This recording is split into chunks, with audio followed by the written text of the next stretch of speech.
So notice what you do to arrive, or what can you do to arrive more fully here.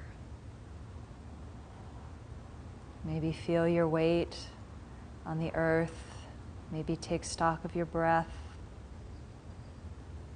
maybe send an invitation to relax your body, fall into the present.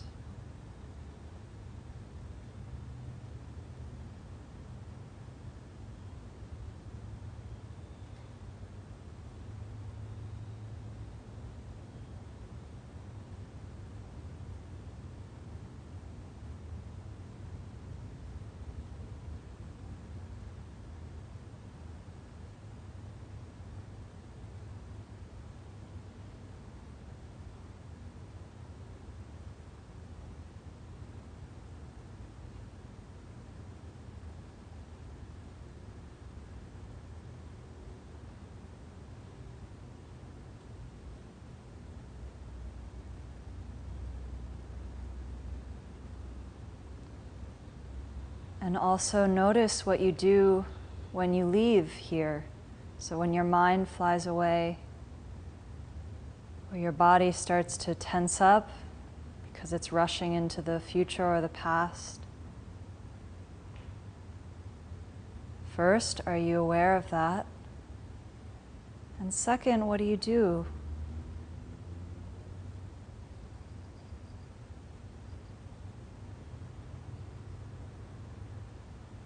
How do you return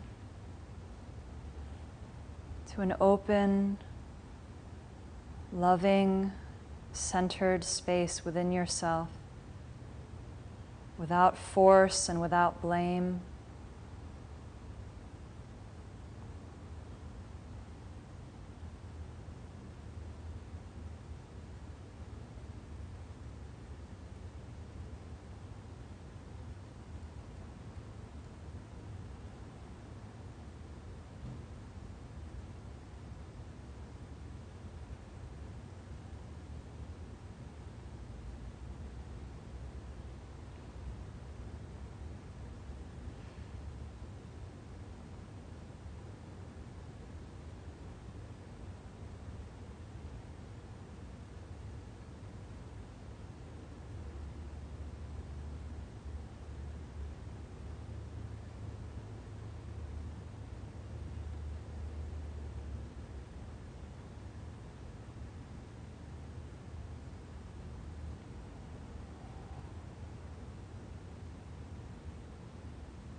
And then take a little time and honestly take stock of where you are. You're here in a beautiful space that people have cared for. You yourself probably have cared for to one degree or another. That you've helped build and nourish this center. You're with friends, other beings who, like you, are seeking to evolve their heart so they can be of greater service in their lives to all those whom they meet. No better or worse than you, surrounded by friends.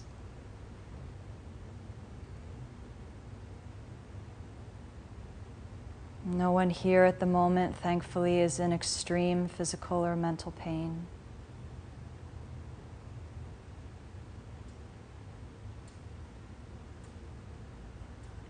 We have the blessing of a cool breeze that comes by every now and again.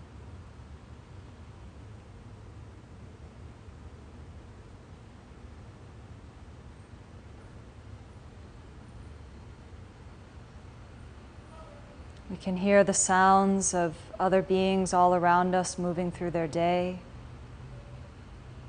seeking to be happy and to avoid suffering just as we are, doing the best they can with the tools that they have. Other friends all around us.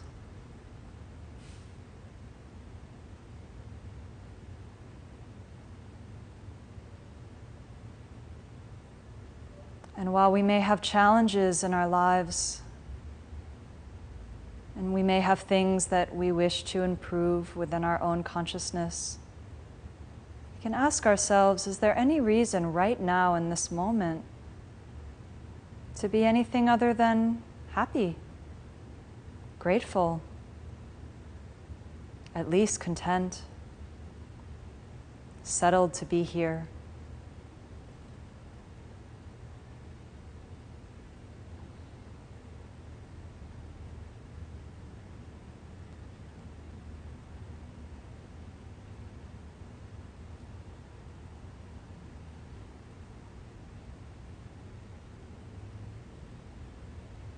So see if through that awareness of your present circumstances, you might not be able to ground and arrive even deeper with a sense of warmth and joy for your path and all that's brought you to this current blessed moment.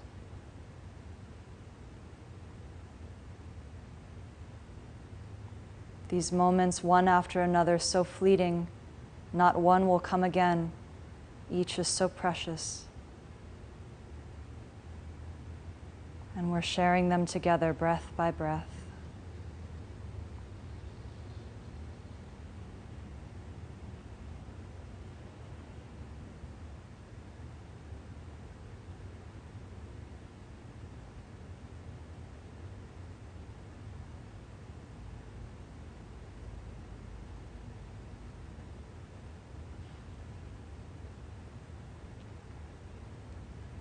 So for a few minutes now, continuing in silence, allowing yourself to rest in that awareness, gratitude, contentment, happiness, joy, whatever might be present for you as you rest in your present circumstances. Here, nowhere else, not rushing forward, not falling back, but dropping right into the core of your being.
Taking time in your transition, not rushing from inner to outer, but savoring as the breath comes in a little deeper,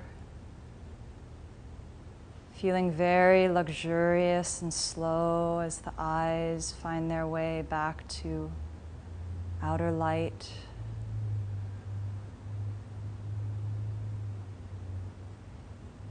Allowing the inner and outer to have a calm, loving meeting.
Sometimes it's just helpful to do a reality check, you know? Just to sort of say, where am I? Really? How am I feeling? You know, with a sense of like spaciousness around that, of all the places you could be, where are you? Of all the ways you could be feeling, how are you feeling, and who's around you? And, you know, almost all the time for people who are really blessed like we're blessed, it's pretty good. It's just pretty good. And we can forget that so quickly and so easily. And I think it's a key meditation that you can do throughout your day to just sort of go, okay, you know, what's really going on? And developing that sense of humor that we were talking about last week when we sort of see what we get caught up in, you know. And sometimes there are things that we get caught up in, or there are things that, you know, we want to shift, but we can't shift them unless we're with them and how they actually are. And so, you know, we can think about if all we're seeking is what actually is, we'll always be happy. But most of the time what we're seeking is a lot of things that aren't. And so we're always feeling like we're in need, and we're always feeling like we're not enough. So much of this practice, which is a practice of kindness and wisdom and compassion, is to say, let's work with what is, because what is what we have, actually. That we don't, you know, what isn't, we don't have.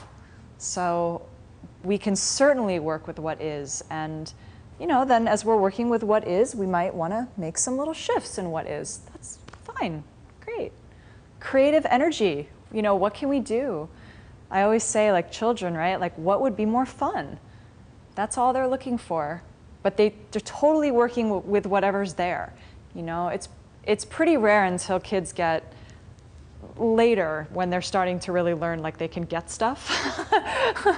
But before they're like learning that they could get stuff, you know, you just see them go, okay, well, like there's a flower and there's a box and there's a thing and like, what can we do that would be fun with all of this? And they kind of use everything, right? Like if it's a really imaginative, creative child, they'll use everything in the room to make something fun. And they'll incorporate everyone, and, you know, if everyone's willing to play. And so we can learn so much from watching children play. I think it's very inspiring. You know, you rarely hear a child be like, this flower is not the color that I would like for my play. Could you please get a different color flower? And then, you know, it would be more fun. They're just like, okay, you know. Or if there's paint, then they'll paint it a different color, you know. Or it's like, so, you know, let's all increasingly try to work with what we actually have, and to try to have a loving view of what we have, right? So to not be looking at what we have in a way that's going, well, this is crap, so I have to fix it. But more with that sense of, I have all these opportunities here, all, meaning my body, my speech, my mind, the people who are in the room with me, you know, this table, this water. I have all these opportunities for creativity to make the world a better place. What would be more fun? Not because it has to be better, but what else am I going to do with my day? Right? So we can do that in our jobs. You know, we do that in our jobs, I think, when we're in the flow in a good way, you know. Whether you're massaging someone or you're working with someone on a physical level in some way, you know, some part of your mind is like, you know, you may be thinking, well, what would help them or what would be better for them, but that's kind of the same thing. What's going to be more fun? What's going to make them happier, right? So we can keep thinking that. It's key. So here we are. Did any questions come up since last week? Did people think about their superpowers?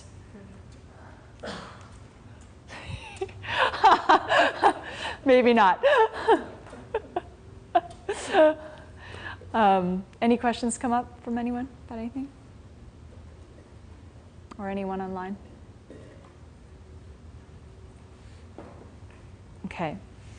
So the class is actually going to be quite short, and then we're going to take a little break to, you know, just give some space, and we don't really have a lot of setup for the vow ceremony, but we'll just give a little space, and then we'll do a series of vows for the last bit of time, and then have some time to just enjoy time together.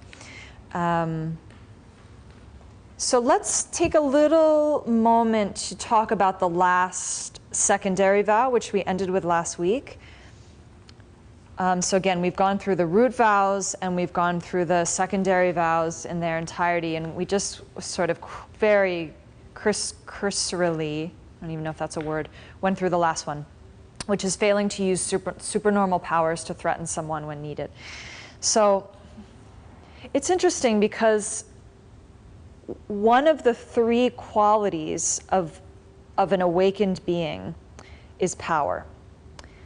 And we have to really sense what that means from an enlightened perspective, because from a conventional social perspective, when we think of power, we're often thinking of some kind of domination, chances are. Or we're thinking about some, like, if you think, oh, that's a powerful person, it means like he has a lot of something, a lot of wealth, a lot of, I don't know what, right? The president is a powerful person because he has a lot of ability to make changes on a certain level, et cetera. So does that seem accurate for people? Are there other ways you would describe sort of how we think of power? I think it's key to think about this. What comes up for you when you think about sort of conventional sense of power? I think of having a lot of respect Uh-huh. from others. Yeah, yeah. Yeah, someone who has a lot of respect. And that's interesting to think about because it's sort of like there's real respect, and then there's respect because I can pay you money to respect me, right? And those are sort of two different sides of that. But yeah, that's a good point. Anything else comes up with power? I think of someone who has credibility. Yeah. And it's a recent shift for me. That's not how I always Yeah. did it, but I think it's someone who's credible. Yeah, that's a nice way to think of it. That would be a more enlightened way to think of it, I think. That someone they're credible in the sense that they've really gone through whatever process it is, so they have that faith in themselves. And yeah, I mean, confidence and power are very closely linked, you know. And even on a conventional level, people who are very powerful tend to have a certain confidence to them in some way or another. Were you going to say something? Control. Control. Oh, that's great on a more conventional level. Yes, kind of domination, control. Yeah. No, it's interesting to see what we do in our lives when we feel like we have a loss of power? And what are our strategies when we feel like we have a loss of power? Do we try to control things, right? Or do we try to get more of something, right? Or are we trying to dominate the situation in some way, like, no one's listening to me, so I feel a loss of power, so I start to speak louder, so they'll hear me, or something like that, right? I mean, these little tactics that we do, but we sort of look, so where do we think power is coming from, right? What is the quality of power? And that may not, you may have a very different way of relating to that, but power, the sense of having power in one's life, which means you have some fluency, you have some agency, some credibility, some confidence, is key to the spiritual path, and not just in Buddhism, but you'll find it in Christianity too. And actually we had a wonderful opportunity to meet with this Reverend, her name is Reverend Ann, a couple of weeks ago, and she was going over, what were they called, Dima? Like the 7 spiritual pillars or something? Yeah, she was talking about spiritual assessment, like how do you assess someone's spiritual health? And she said that there were 7 key ingredients to spiritual health, and power was one of them. And I thought, well, of course, just as in Buddhism, power is a key part of one's spiritual health. But again, are we thinking power like domination or control or that kind of sense of that? Or is it power actually that the sense of the spiritual power is someone who is released from attachment, who's quite free, who doesn't need to control any situation, who's happy with what is, right? Who's free of self, the self who needs to be powerful, right? So it's a whole different realm, a whole different echelon of power that comes with one's spiritual practice. And often if we're looking at it from a social mode or a kind of conventional consumer capitalist mode, we'll miss the powers that we're getting. So traditional siddhis or powers, siddhis they're called in Sanskrit, are things like you can fly. We have to think about what does that mean. I'm not going to go into a discussion of that today, but you can fly, you can see far distances, you can hear far distances, you can disappear, which is one I love to think about because it's like, are you free enough from yourself that you can be in a room or be in a conversation with someone and disappear so that they are the one who's present? You're giving yourself entirely to the situation. And, and maybe it literally does mean like, you can't see me anymore.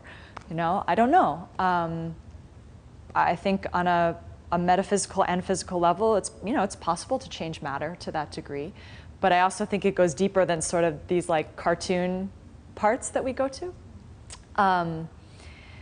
Concentration, mindfulness is a power. So, if you are keeping your ethics well, and you are meditating, you're creating some space of stillness in your body, speech, and mind, 20 minutes, a half hour, an hour every day, you will get powers. You definitely will get powers, and fairly quickly. The question is then, what do you do with those powers? Now that you can concentrate more, now that you feel like you have more time because you're not engaging in all the old distractions that you used to engage in, right? Now that you're finding, because you're cleaning up your ethics, that actually your exchanges with people are quite joyous and calm most of the time.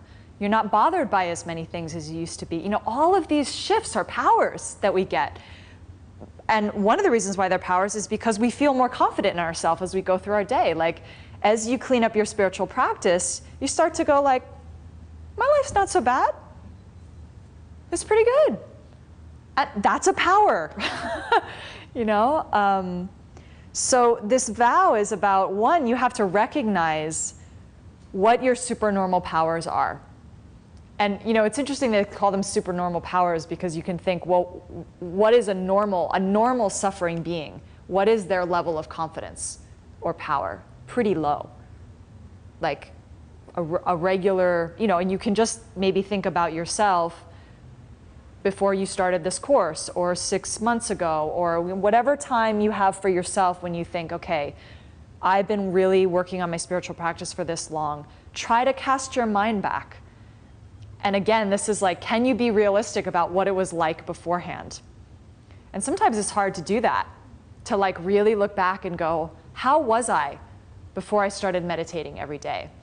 You know, because we sort of gloss, it's like then we go, well, you know, I've always sort of been like this. But I can look back, it's like, no, not at all, you know. I know that I went through almost my entire day just like me, you know. Now maybe I'm like me, you, you. You know, like maybe there's like a little bit of space in there, and that'll increase, right, as you do spiritual practice. So this secondary vow is saying that when you have these powers, you should use them to, here it says threaten, but there are other parts to this vow. So to threaten, to inspire, or to prevent someone from doing harm. Okay?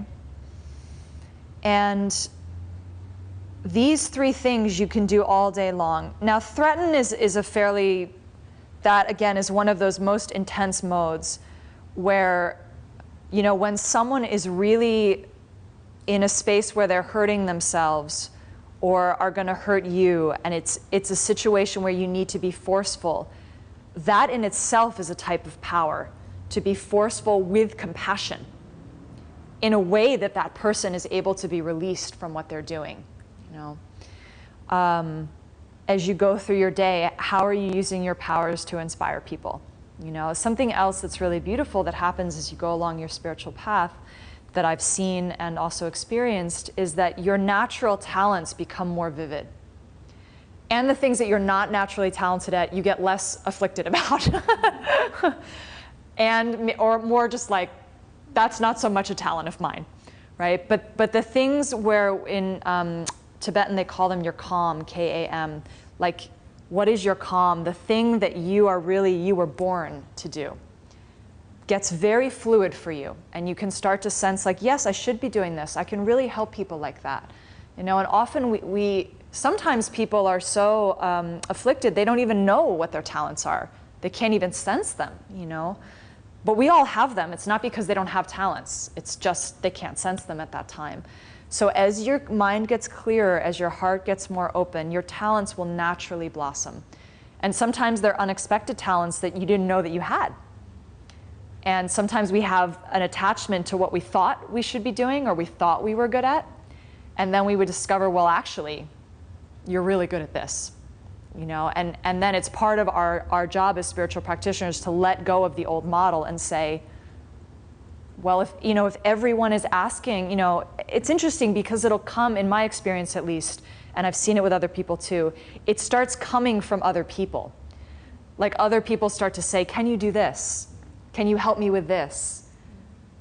You know, and so again, it's like, look to the other person. How are they relating to you? Because they'll relate to you in your talent. If you're in the flow, they can see, people can sense it. Again, you know, a sensitive person might say it straight out, but a less sensitive person, they won't be conscious of it. But still, they'll go like, oh, Vargas, you know, like, are you a therapist? Can I talk to you? You know, or it's like, they'll go to the channel that you're good at. And why would you not go in that stream with them, right? And sometimes you have to go, okay, I guess I'm gonna be a prenatal nurse. I don't know, you know, I thought I was going to do this, but I guess that's where my talent is. And that's a beautiful thing, to be gifted from the view of other people what it is that you should be doing in the world. And then, of course, I will also say on the other side, sometimes we feel a deep fire in ourselves about what we want to do, and we feel resistance around us from that. And in those, if it's really from the core, then you should fight for that. Because then you've just got to go through some outer obstacles and clean some stuff up, you know? So sometimes people are like, I know what I should be doing, and I'm not doing it. And it's like, good, if you know what you should be doing, let's figure out how you can do it, right? So to inspire people through the day with your talents and to use your powers, the power that you have to prevent someone from doing harm. And that, you know, that can be in all kinds of ways, but if you're someone who's eloquent with your speech, use your speech. You know, if you're someone who's just loving and warm in your body, hug more people.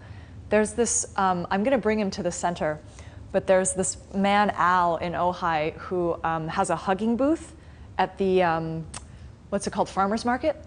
And I've probably talked about it before, like, he is the best hugger I've ever experienced, you know, and he just stands there for hours and hours in the heat, hugging people, you know, and people come to the farmer's market, including me and David, just to hug Al. It's like, okay, we gotta get our Al hug.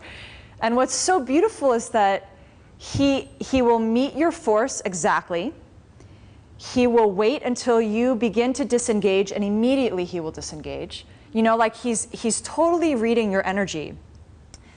Now, I don't know how articulate Al is as a human being. I don't know what his level of intellect is, you know, in a kind of conventional way. But he has a real talent on a physical level to give warmth to other beings. And he's using it, right? So if you're someone who's like whip smart, well, great. Like, philosophize with people, or, you know, so no shame in what you're good at. And no shame about what you're not good at. Like, don't let that go and just go towards what it is where you have the talents, okay? Because someone needs it. Someone needs a hug. Someone needs, on a verbal level, to sort of be talked through something. You know, someone needs your critical thinking because they don't have that view. So they need you to sort of think for them and say, how about this? Have you ever tried that? You know, well, what if you tried it this way, right? So those are just 3 ways, and of course there's a million drop-down menus in all of those body, speech, or mind talents that we have, powers that we have. And continue to take strength in the ones that you can identify. And since it didn't seem like people did, I really encourage you to go home and sit down. It's hard. It maybe brings up our lack of self-confidence, or it brings up pride that we have. But to try to really think, how are you best at serving other people? You know, and if it's really true, and you can sort of let pride go about it, there's no shame in saying, I'm good at this.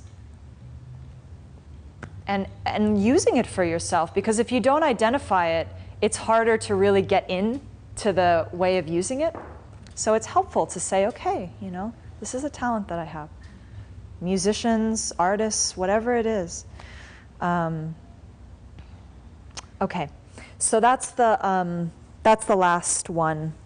And I think it's nice that that's the last secondary vow, because it's saying, by the way, if you do all these other vows, you're going to get all these powers. So now use these powers for good, you know.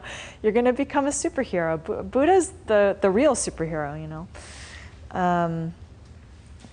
And then if you're into the more like miraculous, sort of more cartoony stories, and I don't mean to diminish them by saying them this way, you can read stories of like the Mahasiddhas, or some of the like high Tibetan lamas, and you can read about how they'll be in a space where people are maybe doubting Buddhism, so they'll just make it rain for 5 minutes.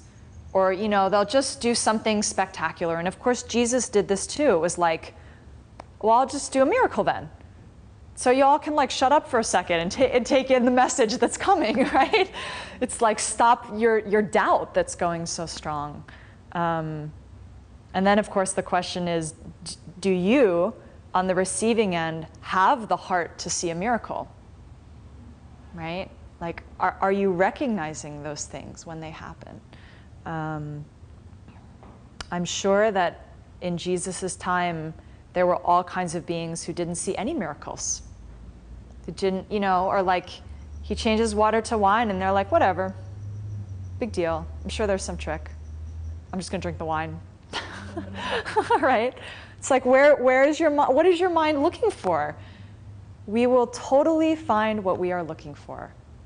We will find what we are looking for. And so much of this practice is to tune into, what are you looking for through your day? And as we get honest with our ethics, we can see, well, what we're really looking for is the people who are pissing us off, the people who are thwarting us, or the people who are helping us so we can like attach to them, and we may not be looking for the things that are most nourishing and beneficial for us. Okay, So this last little bit here, after this, are just a few things that they're called offenses against the wish for enlightenment. And basically, this list is helping you identify the actions that will weaken your inspiration to move towards your awakening.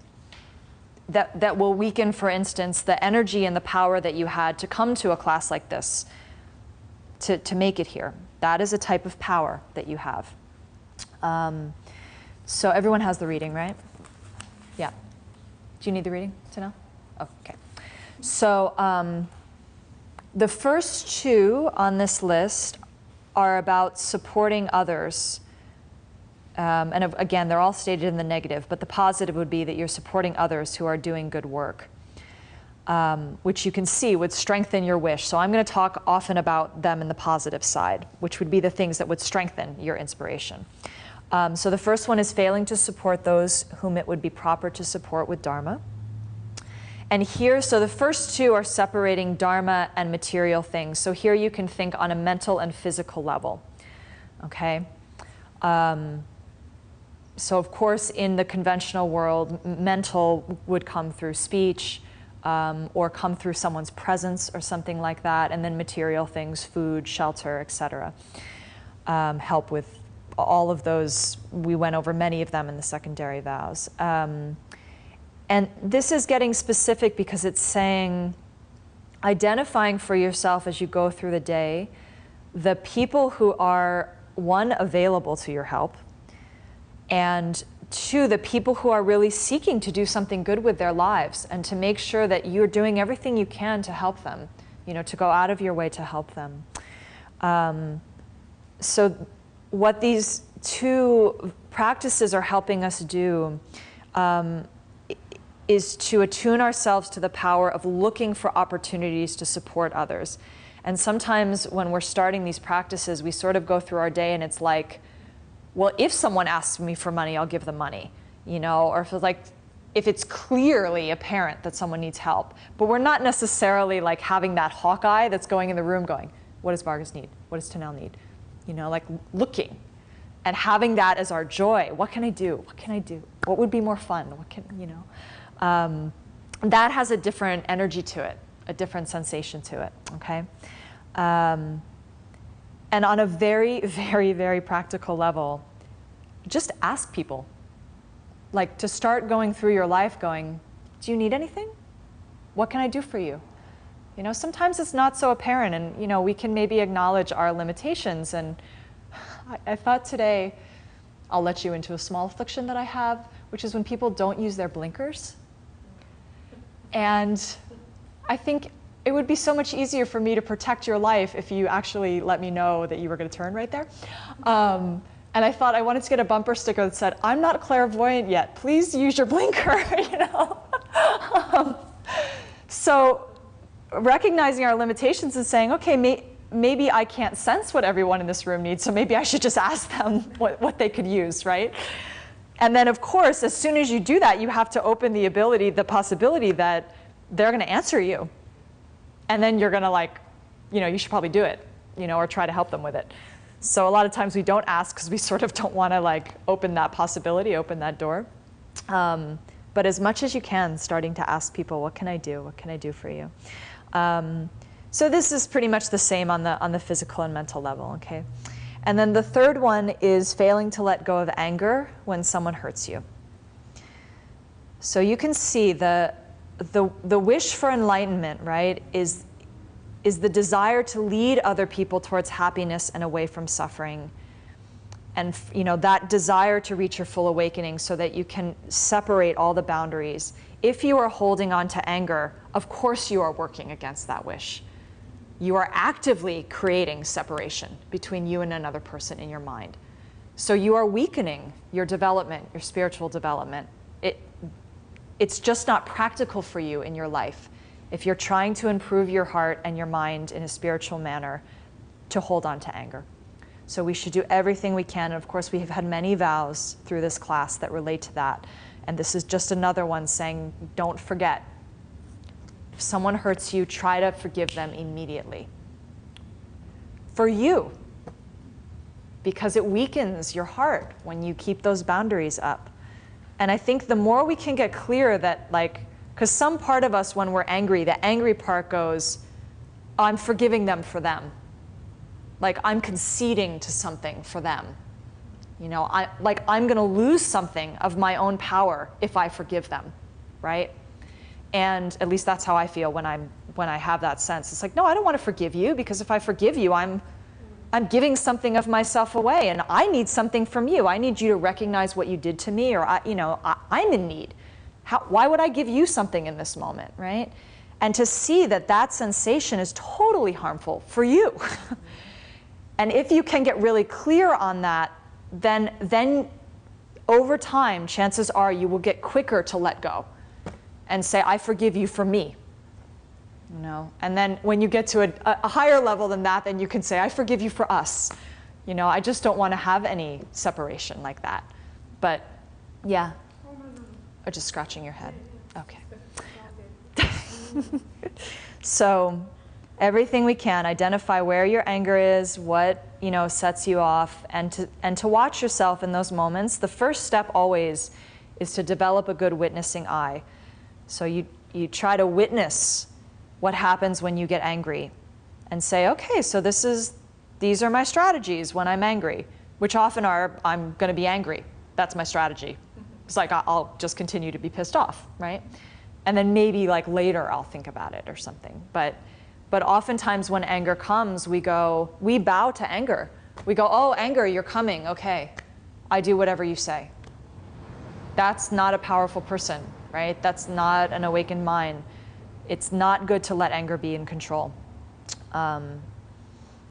When anger comes, we should say, okay, I recognize that you're coming, and you have to be the parent over anger, good parent. I've mentioned this in classes before, but it was a great teaching to me. My friend with one of her small children, she told me this thing where she realized that for several years she was saying, so I'm going to give you a bath and then we'll go to bed, okay? And she would say, okay, after everything. Like, it's not good to hit your brother, okay? And she said she finally realized that by saying okay, she was actually giving the child the opportunity to say, no, I don't want to go to bed right now, right? Like, no, that's not okay with me. I'd like to continue hitting my brother, for as long as possible, actually. And, and when anger comes, we often do that. We go, we should try to forgive this person, okay? And anger is going to say, no, that's not okay. No, we should not forgive this person. And you're going to go, oh, you're right, we should definitely not forgive that person. And then a few minutes later, when you recalibrate again, you go, let's try to forgive, okay? So cut the okay out. And in general, through your life with your afflictions, cut the okay out. Don't give them that space. You just say, this is what we're doing. We're forgiving this person now. And if I can't authentically feel that, I'm going to pretend like I forgave that person. And then, deal with it, anger. That's what's happening. With love, like you would with a child. I'm sorry. I'm your parent. It's really best for you that you don't eat this entire chocolate cake. You can have a little piece and that's it. Then you're done. Sorry. You can scream and cry all you want. I love you. I know what's best in this situation. So, with these bodhisattva vows, a lot of that is you've taken the higher road, and some part of your mind is going, I do know what's best in this situation. I know you're attached to your money, but this person needs help. So we're going to give them this $20 right now. No, okay? Is that okay? Just say, this is what we're doing now. We're not going to lie in this situation. We're not, et cetera, right? With a firm, loving hold. And that creates a powerful consciousness, just like when you work with a child like that. The child actually feels held then. Even though they might kick and scream, they'll feel protected at a certain level. Instead of like, oh, but I also have all the choices in the world. So the next one is discriminating between people by liking some over others. This is such a great practice. So this means that you come to terms by recognizing that you do discriminate between people all the time, and that there are people you like more than others. But the harmful part of this is that in those moments, it's like you would give something to the people you like over the people that you don't like. So, it's one thing to discriminate in terms of gender, sexual preference, skin color. I mean, that's all really horrible. This is even a deeper level than that, just recognizing that you discriminate. Because when it's one thing to, again, have discernment, and from a discerning mind say, this is my friend, I resonate with this person. When I'm with this person, my spiritual practice increases. Fine, great. This class really works for me, fantastic. That's all fine. It's when the mind starts to go, this person is better than that person on some essential level. Because I like them better, they are better. That's very harmful. And again, that's separating. So I want to really make sure that we're all clear on this difference. So the discernment is recognizing at this moment in my life, in my practice, this being or this thing is serving. We're serving each other to develop ourselves in a certain way. That's fine, with no loss of love for anyone else. The other goes, oh, I like this person's helping me, this is good.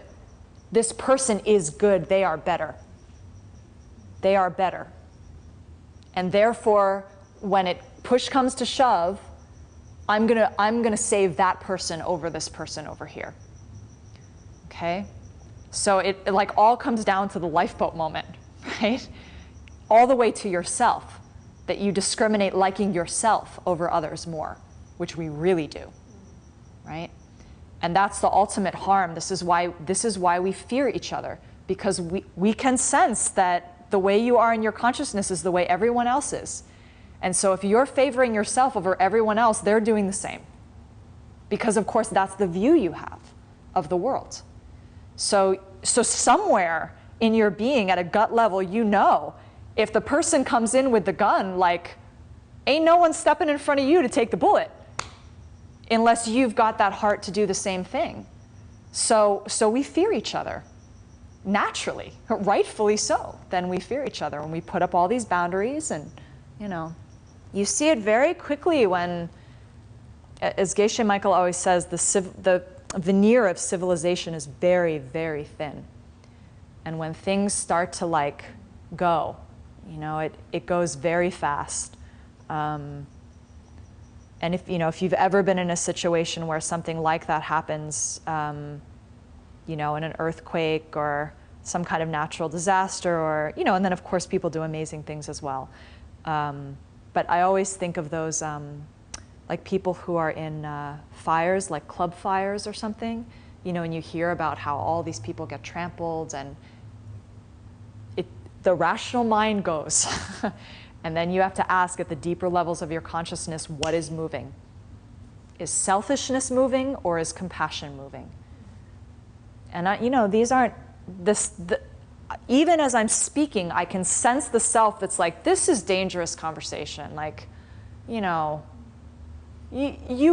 should get out of that building if the building's on fire.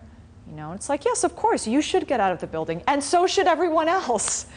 And so should everyone else. So, and it's not so much about the physical actions, it's the mind that's moving in those moments. Because if you have the mind that says, and so should everyone else, you will be the one that does those extraordinary things.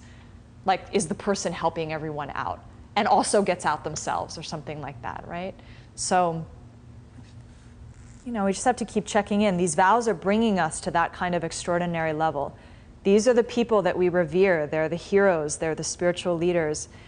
They're the beings that when we hear the stories about what they do, we naturally start crying, because it's just so amazing to us that a heart could do something like that. We all have that capability, and these practices bring us to that potential.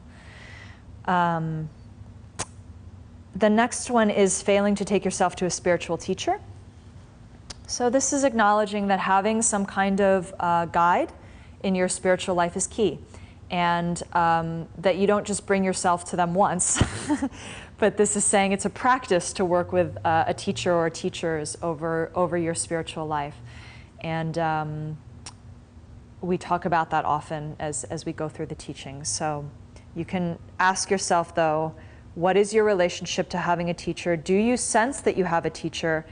And are you working with that teacher in a way that brings you the greatest benefit to your spiritual development? You know, and we have to ask ourselves this every day. How are we relating? And so sort of at a core level, are we seeing the beings who are teaching us as ordinary? As, you know, just like us. If you're seeing the person as just like you, that's the view that's going to continue. There's no ability to develop past that, you know? So we have to, out of our own benefit, for our own practice, to say, you know more than me. And so, you know, there's like some part of our spiritual consciousness that like just doesn't want to do that. It's just really resistant doing that. You know, so this is why we have things like altars and why we do things like prostrations. They're creating the ability for us to have a view that there is something beyond us. And that creates space for us to grow into. It's very, very practical. It has really nothing to do with the person, you know, out there, outside of you. It's all to do with, like, again, what's going to be most efficient and playful and fun and fast for your spiritual practice. And that would be to find a teacher. You know, find a teacher, serve them, learn from them, try to match your mind to them. Have a good view of them and try to match your mind to that view.